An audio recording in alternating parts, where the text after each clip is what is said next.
శ్రీమన్నారాయణీయం దశకం 45 బాలలీలై శ్రీహరయే నమః. గోపికా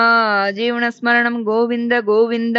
అయి సబల మురారి పాణిజాను ప్రచారైః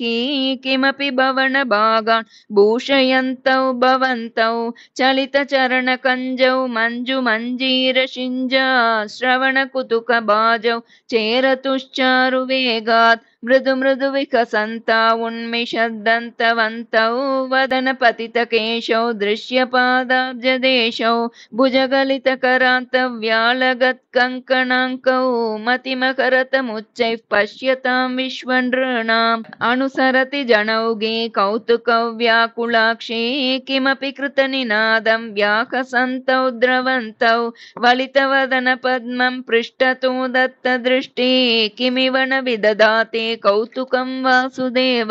ద్రుతగతిషు పతంతౌ ఉత్థితౌ లిప్త పంకౌ దివి మునిభిర పంకై సస్మితం వంద్యమానౌ ద్రుతమత జననీభ్యాం సానుకంపం గృహీతౌ ముహురపి పరిరబ్ధౌ ద్రాగ్యువాం చుంబితౌ చ స్మృతకుచ భరమంకే ధారయంతి భవంతం తరళమతి యశోద స్తన్యదా ధన్య కపట పశుప మధ్యే ముగ్ధహాసాంకురం తే దశనముకుల హృద్యం వీక్ష్య వక్త్రం జకర్ష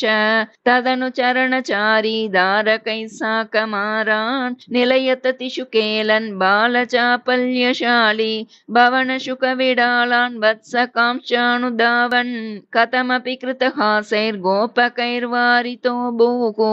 హలధర సఖితస్త్వం యత్ర యత్రోపయాతః వివశపతిత నేత్రాస్తత్ర తత్రైవ గోప్యః విగలిత గృహకృత్యాః విస్మృతాపత్యభృత్యాః మురకర ముకురత్యంతాకులా నిత్యమాసన్ ప్రతినవనవనీతం గోపికా దత్తమిచ్చన్ కలపదముపగాయన్ కోమలం క్వాపి నృత్యన్ సదయ యువతి లోకైరర్పితం సర్పిరశ్నన్ క్వచన నవ విపక్వం దుగ్ధమప్యాపిబస్త్వం మమ ఖలు బలిగేఖే యాచనం జాతమాస్తాం ఇక పునరబలానామగ్రతో నైవ కుర్వే ఇతి విహితమతిః కిం దేవ సంత్యజ్య యాంచాం దధిఘృతమకరస్త్వం చారుణాచోరణేన తవ దధిఘృతమోషే ఘోషయోషా జనానాం అభజత హృది రోషో నావకాశం న శోకః హృదయమపి ముషిత్వా హర్ష సింధౌన్యదాస్త్వం సమమ శమయ రోగాన్ వాతగేహాదినాథ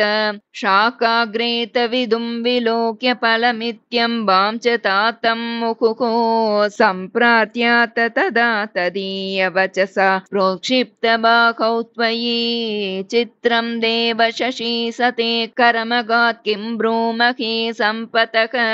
జ్యోతిర్మండల పూరితా కిల వపుః ప్రాగా విరాట్ రూపతాం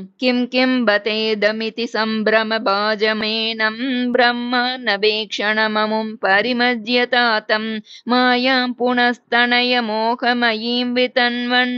ఆనంద చిన్మయ జగన్మయ పాహి రోగాత్ శ్రీహరయే నమః. గోపికా జీవనస్మరణం గోవింద గోవింద.